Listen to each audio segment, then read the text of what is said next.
మనం ప్రతివారం క్రమంగా చదువుతున్నాం కొరింథీ పత్రిక, మొదటి కొరింథీ పత్రిక 11వ అధ్యాయం 23వ వచనం నుంచి మనం ప్రతివారం చదువుతున్నాం. కంటిన్యూస్గా చదువుతున్నాం, మానకుండా చదువుతున్నాం ప్రతి మొదటి వారము. కానీ ఎంతవరకు జ్ఞాపకం ఉంటుంది, ఎంతవరకు దాన్ని ధ్యానిస్తూ ఉన్నాం? ప్రభు బల్ల, ప్రభు పరిశుద్ధమైనటువంటి సంస్కార ఆరాధన ఎంతవరకు మనకు జ్ఞాపకం ఉంటుంది అనేటువంటి విషయాన్ని ఒకసారి జ్ఞాపకం చేసుకుందాం. 23-24 వచనాలు చదువుదాం. నేను మీకు అప్పగించిన దానిని ప్రభు వలన పొంది తిని, ప్రభువైన యేసు తాను అప్పగింపబడిన రాత్రి ఒక రొట్టెను ఎత్తుకొని కృతజ్ఞతాస్తుతులు చెల్లించి దానిని విరిచి, ఇది మీ కొరకైన నా శరీరము, నన్ను జ్ఞాపకము చేసుకొనుటకై దీనిని చేయుడని చెప్పాను. చిన్న ప్రార్థన చేసుకుందాం. ప్రియుడైన తండ్రి, గనుడైన దేవ, మీ ఘనమైన ఉన్నతమైన నామానికి స్తోత్రాలు. మీరు నన్ను మమ్మల్ని ప్రేమించిన విధానాన్ని మేము జ్ఞాపకం చేసుకుంటున్నాం. తండ్రి, ఇంతగా మమ్మల్ని ప్రేమించుటకు మాలో ఏ మంచితనము లేదని మేము ఎరుగుదాం. అయినను నీవు మాట ఇచ్చిన దేవుడుగా మమ్మల్ని ఎంచి ప్రేమించావు తండ్రి. మమ్మల్ని కన్న తల్లిదండ్రులు కూడా అంతగా మమ్మల్ని ప్రేమించరేమో. కట్టుకున్న భార్య కానీ, కోరుకున్న భర్త కానీ, కనుక్కున్న బిడ్డలు కానీ, తల్లిదండ్రులు కానీ ఆ ప్రేమ చూపలేరు. అటువంటి ప్రేమను నీవు మా పట్ల చూపవు తండ్రి. అందును బట్టి నీ స్తుతిస్తున్నాం. నీవు నాతో మాతో మాట్లాడండి. పరిశుద్ధమైన మీ శరీర రక్తాల్లో పాలు పంచుకోవటానికి నీ పిల్లలు సిద్ధపడి వచ్చారు. ప్రభువా, ఆయత్తపరచండి. క్రీస్తునామలి ప్రార్థన అడుగుతున్నాం తండ్రి, ఆమేన్. ప్రభునందు ప్రియులారా, చదవబడినటువంటి వాక్య భాగాన్ని మనం చాలాసార్లు వింటూ ఉన్నాం, ధ్యానం చేస్తూ ఉన్నాం, కానీ జీవితానికి అన్వయించుకోలేకపోతూ ఉన్నాం. కాబట్టి దేవుడు పదే పదే దానిని జ్ఞాపకం చేస్తూ ఉన్నాడు. మన మనోపలకలపైకి ఈ వాక్య భాగాన్ని తీసుకొని వస్తూ ఉన్నాడు. నన్ను జ్ఞాపకం చేసుకోవడానికి దీనిని చేయండి అన్నాడు. మరి మనం దేనిని జ్ఞాపకం చేసుకోవడానికి ఈ యొక్క ఆరాధన తీసుకుంటున్నాం? ఒక్కసారి మనలను మనం పరిశీలన చేసుకోవాలి, పరిశోధించుకోవాలి. నన్ను జ్ఞాపకం చేసుకోవడానికి తీసుకోండి అన్నాడు. పక్కోళ్ళను చూసి కానీ, ఏదో పాస్టర్ గారు ఏదో అనుకుంటారని కానీ, కొన్ని అంతరంగంలో దాచుకొని బాహాటంగా వచ్చి ఆరాధన తీసుకోవటం వల్ల జరిగేటువంటి కీడు ఇక్కడ ఉంది, స్పష్టంగా వ్రాయబడి ఉంది. దాన్ని మనం జ్ఞాపకం చేసుకోవాలి. ప్రియ దేవుని బిడ్డలారా, ఇవ్వబడినటువంటి వాక్యాన్ని మనం జ్ఞాపకం చేసుకుంటే, పరిశుద్ధ సంస్కార ఆరాధనలో ప్రభు చూపిస్తున్నటువంటి మహాకృప, కనికరం మన కళ్ళకు కట్టినట్టు కనబడుతూ ఉంది. దేవుని యొక్క వాక్యం చాలా స్పష్టంగా మనకు తెలియజేస్తూ ఉంది. ప్రభు బల్లారాధన ద్వారా మనము ఆయన యొక్క సహవాసములో అంటుకట్టబడుతూ ఉన్నాం. అడవిలో పెరిగినటువంటి ద్రాక్షను తీసుకుని వచ్చి స్వచ్ఛమైనటువంటి నిజమైనటువంటి మంచి ద్రాక్షవల్లికి అంటుకట్టి మంచి ఫలాలు తీయటానికి రైతు ఎలా ప్రయాసపడుతున్నాడో, అలాగే అపరాధముల చేత, పాపముల చేత చచ్చినటువంటి బ్రతుకుల్లో ఉన్నటువంటి నిన్ను నన్ను సంఘం అనే నిజ ద్రాక్షవల్లిలో అంటుకట్టి సహవాసములో చేర్చి తన రక్తం అనే నీరు పోసి ఆయన ఈ ద్రాక్షవల్లి మంచి ఫలాలు ఫలించాలి అని ఎంతో ఎదురు చూస్తూ ఉన్నట్టుగా మనం దేవుని యొక్క వాక్యంలో చూస్తూ ఉన్నాం. కాబట్టి ప్రియ దేవుని బిడ్డలారా, ప్రభు బల్ల అంటే సహవాసం. కొంతమంది అంటారు, ఎవరైనా ఏదైనా పొరపాటులో పడ్డప్పుడు సహవాస దోషము అంటారు. ఏమంటారు? చాలాసార్లు ఇన్ని ఉంటారు కదా మీరు. ఏమి దోషం అది? సహవాస దోషం. భార్యాభర్తలు విడిపోవడం కానీ, పిల్లలు తల్లిదండ్రులకు దూరమైపోవడం కానీ, ఆస్తి నష్టం జరగడము కానీ, ఆరోగ్యము క్షీణించిపోవడం కానీ, మనస్సులో నెమ్మది లేకపోవడం కానీ, చాలా ప్రమాదాలు జరగడము కానీ, ఇవన్నీ కూడా చూస్తే సహవాస దోషం అనేటువంటి విషయాన్ని మనం గమనిస్తాం. మంచి సహవాసము మనము కలిగి ఉండాలి అని ప్రభువు తన సహవాసానికి, సంఘానికి మనలను పిలిచాడు. ఈ సంఘం అనే ఈ ద్రాక్షావల్లిలో ఒక కొమ్మగా అంటుకట్టాడు. కాబట్టి అందుకే అంటున్నాడు, నన్ను జ్ఞాపకం చేసుకొనడానికి దీనిని చేయండి అని ప్రభువు చెబుతూ ఉన్నాడు. చూడండి, చక్కటి పాట పాడారు మన కొయిర బిడ్డలు. ప్రభువా, నీ చేతిలో నేను రొట్టెని, నీ చేతిలో నేను రొట్టెను, నీ చేత్తో నన్ను పట్టుకుని విరువు అంటున్నాడు. విరువు అంటున్నాడు. నువ్వు అబ్రహామును విరిచావు, అబ్రహాము గొప్ప ధనవంతుడయ్యాడు, అబ్రహాము విశ్వాసులకు తండ్రి అయ్యాడు. ఈనాటికి కూడా సజీవుడిగా కొనియాడబడుతూ ఉన్నాడు అబ్రహాము. ఎందుచేతనంటే దేవుని చేతిలో ఒక రొట్టెగా విరువబడ్డాడు, అంటే నలుగగొట్టబడ్డాడు, ఇసరబడ్డాడు, కాల్చబడ్డాడు, శోధించబడ్డాడు, విశ్వాస వీరుడుగా నిలబడ్డాడు. కాబట్టి ప్రభువా, నన్ను విరువు, నన్ను నీవు విరిస్తే నాకు మేలు, నేను నూతనమైనటువంటి చిగురు పట్టి ఆకర్షణీయమైనటువంటి ఆహ్లాదకరమైనటువంటి జీవితానికి నేను వస్తాను అని చక్కటి పాట కొయిర బిడ్డలు పాడారు. ప్రియ దేవుని బిడ్డలారా, ప్రభువు నిన్ను విరవడం చాలా మంచిది. తమ్ముడు సాగర్ చెబుతూ ఉంటే ఒళ్ళు గగ్గురు పొడుస్తూ అనిపించింది. దేవుడు ఇరిసినటువంటి కుటుంబం అది చిగిరిస్తుంది. శోధింపబడిన తరువాత నీవు సువర్ణమై మారుతావు, సువర్ణమై మారుతావు. వారి విశ్వాసం, భక్తి జీవితం నిజమే. ఎక్కడున్న మా ఇంటికి రావచ్చు, లేకపోతే పృథ్వీ వాళ్ళ ఇల్లు చాలా ఖాళీగా ఉంది, వెళ్ళిపోవచ్చు. చాలామంది ఉన్నారు మనల్ని ఆదరించేవాళ్ళు, కానీ ఎవరిని ఆశ్రయించలేదు వాళ్ళు. వారి యొక్క విశ్వాసాన్ని పరీక్షించుకుంటూ విశ్వాసంలో బలపడుతూ ఒక అడుగు ముందుకు వేశారు. అలాగే ఎవరు చేయకండి, వెంటనే చెప్పండి. దైవజనులు ఉన్నారు, సహాయం చేసే వాళ్ళు ఉన్నారు. తప్పకుండా. ఎందుకు ఈ సహవాసం అంటే, ఎటువంటి పరిస్థితి ఏ సమయంలో వచ్చినా పరిగెట్టుకెళ్ళి ఆదుకోవడానికి, ధైర్యపరచడానికి కదండి. అవును, మరి వాళ్ళు దేవుని మీద ఉన్న విశ్వాసాన్ని బట్టి అలా వెళ్ళిపోయారు అంటే మీకు విశ్వాసం లేదని కాదు, అందరికీ విశ్వాసం ఉంది. దాన్ని నిరూపించుకోవాలి. జాగ్రత్తగా గమనించినట్లయితే ప్రభు బల్ల మనం ఆలోచిస్తూ ఉన్నాం. ప్రభు బల్ల ద్వారా ఆయన బలియాగాన్ని మనం జ్ఞాపకం చేసుకుంటున్నాం. ఏం జ్ఞాపకం చేసుకుంటున్నాం?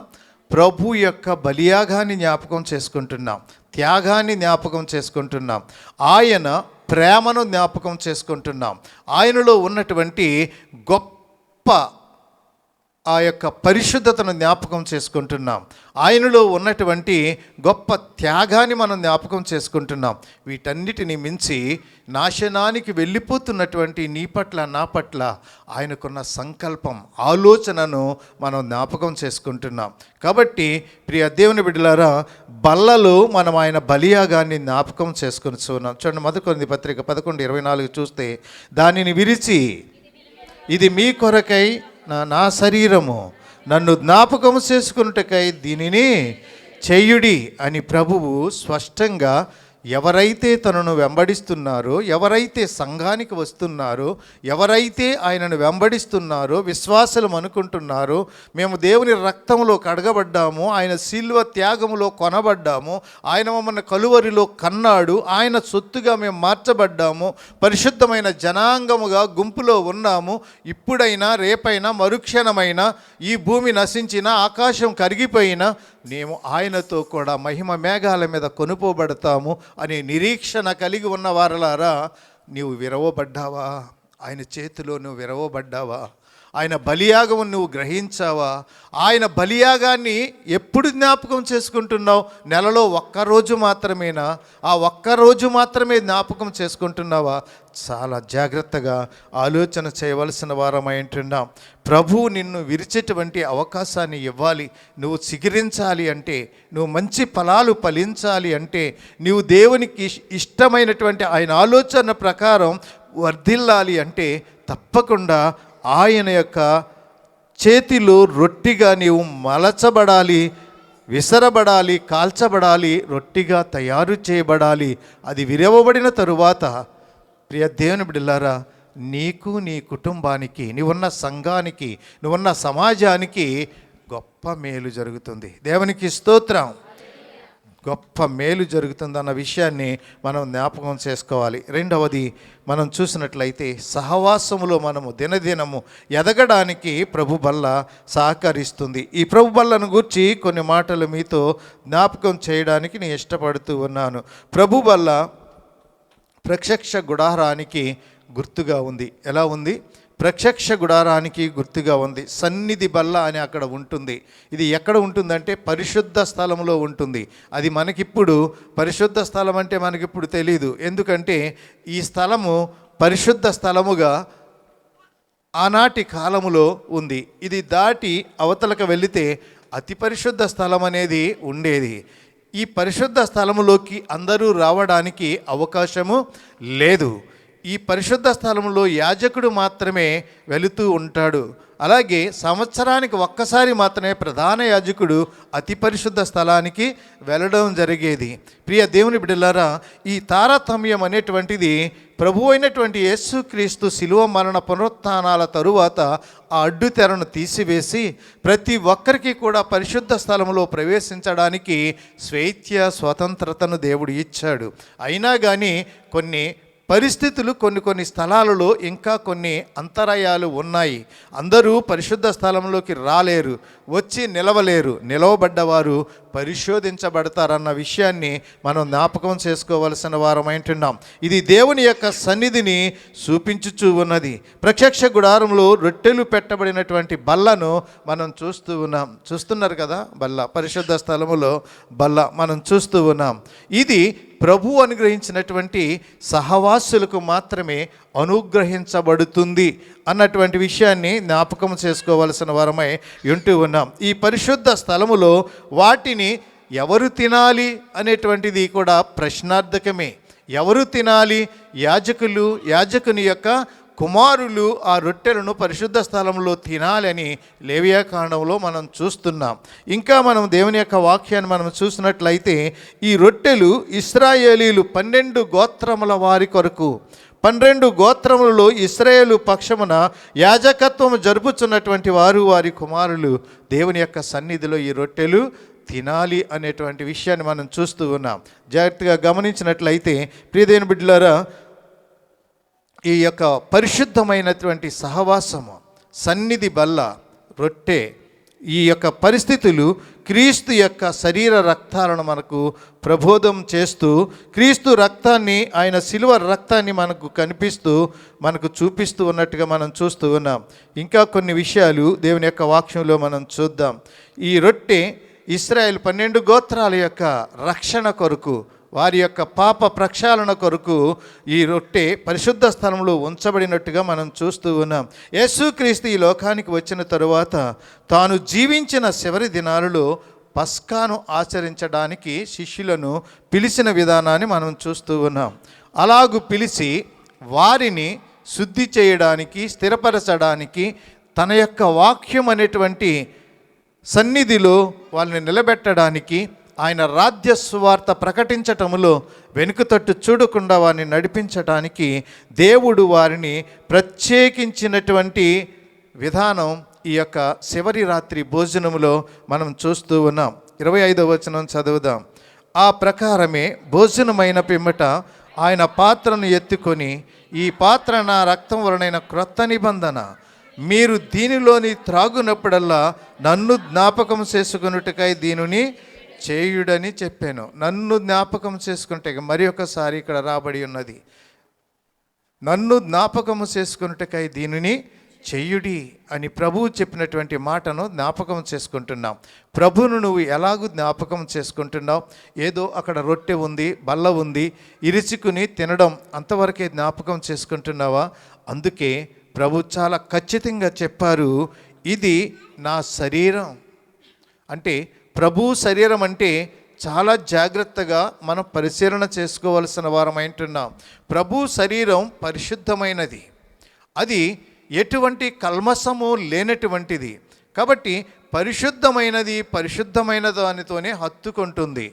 కొత్త బట్టకు పాత బట్ట ఎవరు కూడా మాషిక వేయరు. ఒకవేళ వేస్తే అది తెల్లగా, తేటగా, ఇది పాత కొత్త కలిసిందని తెలిసిపోతుంది. కాబట్టి పరిశుద్ధులతోటే సహవాసం చేస్తారు. సంఘములో చేర్చబడిన వారు పరిశుద్ధపరచబడాలి, రక్తములో కడగబడాలి, శుద్ధి చేయబడాలి. స్నానము అనగా బాప్తిస్మము ద్వారా క్రీస్తు కుటుంబంలోకి చేర్చబడాలి. అది సంఘము అని పిలువబడుతూ ఉంది. కాబట్టి ప్రియ దేవుని బిడ్డలారా, ప్రభువు నన్ను జ్ఞాపకం చేసుకొనండి అంటూ ఉన్నాడు అంటే ఆయన యొక్క శరీరములోకి మనము అంటుకట్టబడాలి, ఆయన శరీరములో మనము లీనమైపోవాలి, ఆయనతో కలిసి మనం ముందుకు సాగాలి అనేటువంటి గొప్ప విషయాన్ని ఆయన తెలియజేస్తూ ఉన్నాడు. చూడండి, దేవుని యొక్క సన్నిధికి వచ్చి దేవుని యొక్క సహవాసములో ఉంటూ సంఘము నుంచి బయటికి వెళ్ళిన తరువాత దయ్యపు బల్లలో కూడా పాలు పంచుకునేవారు ఉన్నారు. అలా చెబితే సంఘాన్ని మానేసేస్తారు, సహవాసానికి దూరం అయిపోతారు. ఈ సహవాసానికంటే బయట ఉన్న సహవాసమే చాలా ప్రాముఖ్యమైనదిగా ఆకర్షితులైపోతున్నటువంటి చాలామంది ఉన్నట్టుగా పరిశుద్ధాత్ముడు తెలియజేస్తూ ఉన్నాడు. కాబట్టి పరిశుద్ధమైనటువంటి బల్ల, క్రీస్తు రక్తములో కడగబడిన వారందరూ కూడా రాజులైన యాజక సమూహము అని దేవుని వాక్యము తెలియజేస్తుంది. ఇటువంటి రాజులైనటువంటి యాజక సమూహం, విలువ పెట్టి కొనబడినటువంటి దేవుని పిల్లలు సంఘ సహవాసం నుంచి బయటకు వెళ్ళి దయ్యపు బల్లలో కూడా పాలు పంచుకుంటున్నారు. చూడండి, 1 కొరింథీ పత్రిక 10వ అధ్యాయం 20-21 వచనాల్లో మనం చూసినట్లయితే, అన్యజనులర్పించు బలులు దేవునికి కాదు, దయ్యములకే అర్పించుచున్నారు. వీరు దయ్యములతో పాలివారగుట నాకిష్టము లేదు. మీరు ప్రభు బల్ల ముందు, ఈ దయ్యముల బల్ల ముందు ఓడిపోయినది లేక శత్రువు మీద విజయం పొందడానికి ఈ యొక్క దేవుని బల్లలోనూ దయ్యపు బల్లలోనూ కూడా చెయ్యి వేయటం మీకు మేలుకరమైనది కాదు, చాలా కష్టం అనేటువంటి చెబుతూ ఉన్నాడు. అన్యజనులు అర్పించు బలి దేవునికి కాదు, దయ్యాలకే. మీరు దయ్యపు బల్ల మీద ఉన్న దానిలో పాలు పొందనేరరు అని అపోస్తుడైన పౌలు పరిశుద్ధాత్మ పూర్ణుడై చాలా స్పష్టంగా తెలియజేస్తున్నాడు. అంటే పరిశుద్ధమైనటువంటి ప్రభు శరీరాన్ని మనం తీసుకొని, పరిశుద్ధమైనటువంటి ప్రభు రక్తాన్ని తీసుకొని బయటికి వెళ్ళి నీ ప్రక్కన ఉన్న వారి మీద కోపమో, తాపమో, ఈర్ష్య, ద్వేషమో, పగ కదండి, ప్రేమ చూపాలైనటువంటి మానవత్వం, సహనము లేనటువంటి మానవత్వం, కొంచెము కూడా తాలిమి లేనటువంటి విశ్వాస జీవితం, ఇదంతా కూడా దయ్యపు బల్ల అయిపోతుంది. ఏమవుతుంది? దయ్యపు బల్ల అయిపోతుంది. ఇవన్నీ దయ్యపు లక్షణాలు, ఈ యుగ సంబంధి అయినటువంటి సాతాను యొక్క లక్షణాలు. కాబట్టి పరిశుద్ధమైన బల్లలో చెయ్యి వేస్తూ బయటకు వెళ్ళి దయ్యపు బలలో కూడా చెయ్యి వేస్తూ ఉన్నట్టు పరిశుద్ధాత్మ దేవుడు తేటగా తెలియజేస్తూ ఉన్నాడు. కాబట్టి పరిశుద్ధమైనటువంటి సహవాసానికి పిలువబడినటువంటి దేవుని పిల్లలుగా ఈ దయ్యపు బల్ల ఇంకా ఏమేమి విషయాలు ఉంటాయో పరిశుద్ధాత్మ దేవుడు చెబుతున్నాడు. అతిశయము, గర్వము, ఇవన్నీ కూడా దయ్యపు బల్లలో ఉంటాయి. వీటిని జయించకపోతే, వీటిని విడిచిపెట్టకపోతే, వీటిని అసహించుకోకపోతే పరిశుద్ధమైన బల్ల మనకు ప్రయోజనమైనదిగా ఉండదు అనేటువంటి విషయాన్ని గమనించవలసిన వారమైంటున్నాం. దేవునికి కానిది ఏదైనా అది దయ్యానిదే అవుతుంది. అంతే కదండి. మనది కానిది ఏదైనా అది ఇతరులదే. అంటే పరాయి సొత్తు చెప్పండి, పాము వంటిదంట. పరాయి సొత్తు అంటే దేవునిది కానిది మనకు ఎలాంటిదన్నమాట? పాము వంటిది. మనం దేవుని పిల్లలం, దేవుని యొక్క కుమారులం, కుమార్తెలం. ఆయన రక్తముతో కొనబడ్డాం, ఆయన శిలువ రక్తంతో కనబడ్డాం. కాబట్టి పరిశుద్ధులం. ఇటువంటి పరిశుద్ధులమైనటువంటి మనము మరలా దయ్యపు బల్లతో సహవాసం కలిగి ఉంటే అది ఎలా ఉంటుందంటే విషముగా మారిపోతుంది, పాపముగా మారిపోతుంది, దోషముగా మారిపోతుంది, నాశనానికి తీసుకుపోతుంది. కాబట్టి నా ప్రియ సోదరి సోదరులారా, దేవుడిచ్చినటువంటి దివ్యమైనటువంటి సహవాసములో మనము పరిశుద్ధపరచబడాలి, పవిత్రపరచబడాలి, దేవుని కొరకు జీవిస్తూ అనేక మందికి ఒక ఆదర్శప్రాయమైనటువంటి జీవితాన్ని మనం చూపించవలసిన వారమై ఉంటూ ఉన్నాం. లూకాసు సువార్త 16వ అధ్యాయంలో ప్రభువు చెబుతున్న మాట మనం చూస్తే, లూకాసు సువార్త 16వ అధ్యాయం 19, 21 వచనాల్లో చూస్తే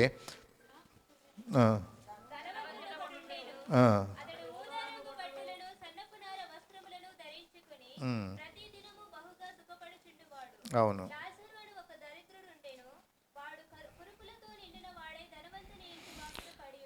ఎస్, చాలు. చూడండి, మనకు బాగా తెలిసినటువంటి చరిత్ర ఇది. ధనవంతుడు, లాజరు ఇద్దరు కూడా చనిపోయారు. చనిపోయి ధనవంతుడు ఎక్కడికి వెళ్ళాడు? ధనవంతుడు ఎక్కడికి వెళ్ళాడు? నరకానికి వెళ్ళాడు. లాజరు ఎక్కడికి వెళ్ళాడు? కారణం ఏంటి? ఇద్దరుకున్న వ్యత్యాసం ఏంటి? ధనమా? ఆడు ధనవంతుడు, ఈడు దరిద్రుడు. కాబట్టి ధనవంతుడు ప్రతి ఓడు అక్కడికి వెళ్ళిపోతాడనా? కాదు. ధనవంతునిలో ఉన్నటువంటి అతిశయం, గర్వం, ప్రేమ రాహిత్యం, ప్రేమించే మనస్సు లేకపోవడం, ఈ యొక్క లక్షణాన్ని బట్టి ధనవంతుడు నరకానికి వెళ్ళిపోయాడు. నరకములో ఉండి పరలోకంలో లేక పరదైస్సులో అబ్రహాము రొమ్మున ఆనుకొని ఉన్నటువంటి లాజర్ను చూస్తూ ఉన్నాడు. చూస్తూ అబ్రహాముకు అక్కడి నుండి ప్రార్థన చేస్తూ ఉన్నాడు, కేకలు వేస్తూ ఉన్నాడు, బాధ తట్టుకోలేక. ఒక్క నీటి బొట్టు ఆయన చిటికిన వేలితో నా నాలుక మీద వేయించు అని అబ్రహామును అడుగుతున్నాడు. ప్రియదేవుని బిడ్డలారా, ఎంత భయంకరమైందో దయ్యపు బల్ల. ఆలోచిస్తున్నారా? యోచన చేస్తున్నారా? అనుభవంలో ఇంకా తెలుసుకోలేకుండా ఉన్నారా? ప్రభు ఎందుకు ప్రేరేపిస్తున్నాడో గమనించవలసిన వారమై ఉంటూ ఉన్నాం. కాబట్టి ఉదాహరణకు మాత్రం అది మనం జ్ఞాపకం చేసుకుంటున్నాం. వాస్తవం, అది వాస్తవం. ధనవంతుడు లాజరు జరిగినటువంటి చరిత్ర వాస్తవం. అది నీ దగ్గరకంటూ వస్తే కానీ తెలియదు. ప్రస్తుత దినాల్లో జరుగుతున్నాయి, మనం చూస్తూ ఉన్నాం. ప్రవీణ్ పగడాల ఎంత నిస్వార్థముగా, త్యాగపూరితముగా జీవిస్తే మంచి నచ్చనటువంటి లోకం మనం చూస్తూ ఉన్నాం. కానీ లోకంలో కలిసిపోయిన పరిస్థితి ఇంకెలా ఉంటుందో ఆలోచించవలసిన వారై ఉంటున్నారు. ఈ రోజున ప్రవీణ్ పగడాల ప్రపంచమంతా జీవిస్తూ ఉన్నాడు. ఆయన చెప్పిన సత్యం ప్రకటించబడుతూ ఉంది. ఎవరైతే దేవుణ్ణి ఎరగరో, దేవుని గురించి తెలియదో వారందరికీ తెలుసుకోవడానికి ఆయన ఒక సువార్త అయిపోయాడు. కారణం ఏంటో తెలుసా? పరిశుద్ధమైన బల్ల మాత్రమే ఆయనకు తెలుసు. అపవాది లేక సాతాను యొక్క, దయ్యముల యొక్క బల్ల ఆయనకు తెలియదు, దాన్ని ఒప్పుకోలేదు. కాబట్టి ఆయన చనిపోలేదు, సజీవుడిగా సువార్తగా మారిపోయాడు. ఎప్పుడు ఆయన పేరు విన్నవాళ్ళు ఈ రోజున క్రీస్తు ప్రభువును గూర్చి వినడానికి ఆ పేరును బట్టి బయటకు వస్తూ ఉన్నారు. ఎస్, ప్రియ దేవుని బిడ్డలారా, పరిశుద్ధమైనటువంటి బల్లలో మనం పాలు పంచుకోవడం ఒక సువార్తగా మనం మారిపోవడమే. దేవునికి స్తోత్రం. మనం ఒక సువార్తగా మారిపోవాలి. అదే ప్రభువు చెబుతున్నటువంటి మాటను మనం జ్ఞాపకం చేసుకుంటున్నాం. మీరు దీనిలోనిది త్రాగున్నప్పుడల్లా నన్ను జ్ఞాపకము చేసుకొనుడి. నన్ను గూర్చి మీరు సాక్ష్యం ఇచ్చేవారుగా ఉండాలి. జ్ఞాపకం చేసుకోవడం అంటే యేసు క్రీస్తు ప్రభువును గూర్చి సాక్ష్యం ఇవ్వాలి. అదే విషయాన్ని మనం అపోస్తలుల కార్యముల గ్రంథం 26వ అధ్యాయంలో ఆయన యేసును గూర్చి, సిలువ మరణాన్ని గూర్చి, పునరుత్థానాన్ని గూర్చి పౌలు గారు సాక్ష్యం ఇస్తూ శ్రమలకు కారణమయ్యాడు. మరణము వరకు తీసుకొని పోబడ్డట్టుగా మనం చూస్తూ ఉన్నాం.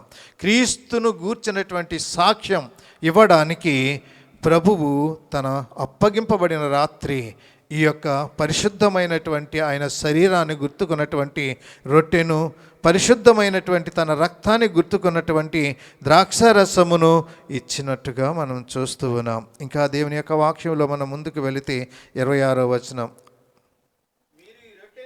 మీరు ఈ రొట్టెను తిని ఈ పాత్రలోనిది త్రాగునప్పుడల్లా ప్రభు వచ్చు వరకు ఆమేన్. ఏం చేయాలి? గట్టిగా చెప్పండి అందరూ. ఏం చేయాలి? ఎవరి మరణమును? యేసయ్య మరణమును. ఎందుకు? ఆయన నీ కొరకు, నీ అపరాధముల కొరకు, నీ పాపముల కొరకు, నీ విమోచన కొరకు, నిన్ను పరలోకానికి చేర్చుట కొరకు ఆయన బలియాగం అయిపోయాడు. ఒక వదకు తేబడే గొర్రె వలె వధించబడ్డాడు. దానిని జ్ఞాపకం చేసుకొనడానికి ఈ పరిశుద్ధమైన బల్లలో మనం పాలు పంచుకుంటూ ఉన్నాం. కాబట్టి ఏమి జ్ఞాపకం చేసుకుంటున్నామంటే, ఆయన నీ కొరకు, నీ పాపము కొరకు బలి అయిపోయాడని జ్ఞాపకం చేసుకొని ఆయనను గూర్చి ప్రకటన చేయాలి. దేవునికి స్తోత్రం. ఆయనను గూర్చిన సువార్తగా నీవు మారిపోవాలి. నీ కుటుంబానికి నీ ఒక సువార్తవు కావాలి. నీ సంఘానికి నీ ఒక సువార్తవు కావాలి. నువ్వున్న ఆ సమాజానికి నువ్వు ఒక సువార్తవు కావాలి. ప్రభు శరీర రక్తాల్లో పాలు పంచుకోవడం అంటే అంత తేలికైనటువంటి విషయము కాదు. నిన్ను నీవు పరిశోధించుకొని, పరీక్షించుకొని, నువ్వు తీసుకుంటున్నది ఏదో అది గ్రహించి అప్పుడు పరిశుద్ధమైన శరీర రక్తాల్లో పాలు పంచుకోవాలి. కాబట్టి నా ప్రియ సోదరి సోదరుడా, ప్రభువు చెప్పినటువంటి మాటను మనం జ్ఞాపకం చేసుకుంటున్నాం. నన్ను జ్ఞాపకం చేసుకొనుటకు దీనిని చేయండి. కాబట్టి ప్రభు శరీర రక్తాలు గుర్తుకున్నటువంటి రొట్టె సామాన్యమైన రొట్టె కాదు నా ప్రియ సోదరి సోదరుడా. ప్రభు రక్తాన్ని గుర్తుకున్నటువంటి ద్రాక్షారసం తీసుకుంటున్నాం. అది నీవు చెట్టు నుండి కోసిన ఫలాల నుంచి వచ్చిందని అనుకోవద్దు. అది ప్రభు శరీరం నుండి కారిన అమూల్యమైన, నిర్దోషమైన, నిష్కలంకమైన, నిందారహితమైన గొర్రెపిల్ల విమోచనార్థమై చిందించిన రక్తం అని జ్ఞాపకం చేసుకొని ఆయన పరిశుద్ధ శరీర రక్తాల్లో మనం పాలు పంచుకుందాం. అట్టి కృప దేవుడు మనందరికీ అనుగ్రహించునుగాక. ఆమేన్. సమస్త జ్ఞానమునకు మించిన దేవుని సమాధానం మన హృదయములకును తలంపులకును కావలి ఉండునుగాక. ఆమేన్.